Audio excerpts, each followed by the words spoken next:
And it's a funny thing as well because protein also raises insulin. Like it is just as insulogenic as carbs. But the thing is, it also triggers the glucagon receptor, which helps recycle the blood sugar in the system and bring it back into the cell in itself. So it kind of manages itself. It's just that it's going to show as a spike when you're measuring your blood glucose levels, and people respond to different carbs differently.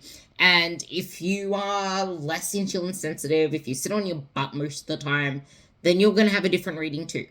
One of the myths is that low carb diets or keto diets are the only way to manage blood glucose. Number one, if you are a diabetic and you're going low carb or keto, that can be really fucking harmful and can put you in hospital or a death.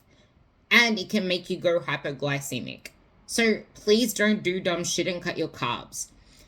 Number two, like Tom said, there are many ways outside of food itself, which I know that you meant when you said you don't have to manage the insulin part. You don't have to micromanage your food part for the insulin.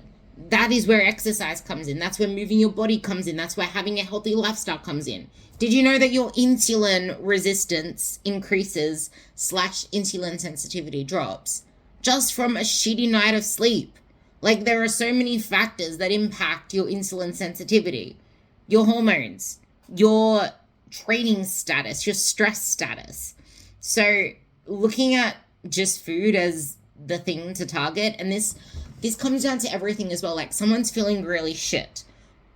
What am I eating that's wrong? It has to be this. It has to be this. Someone's having a bad gut issue. There's something wrong with my food.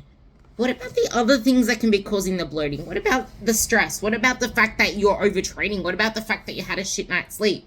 What about the fact that you haven't even sat your ass down all day? Like, we just want to target food as a main culprit for everything, for so many different things.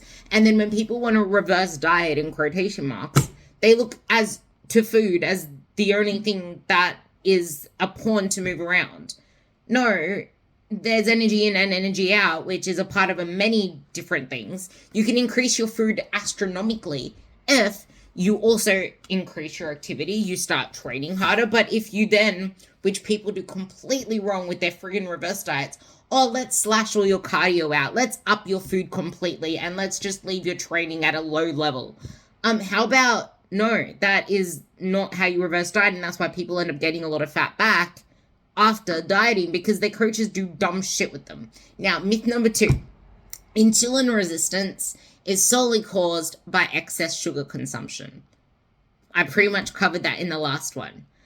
No, actually, insulin resistance is also caused by high saturated fats in your diet. But most of all, it's from a calorie surplus over time that leads to insulin resistance. Having extra body fat, insulin resistant. Being sedentary, insulin resistant. So no, it is not excess sugar consumption on its own.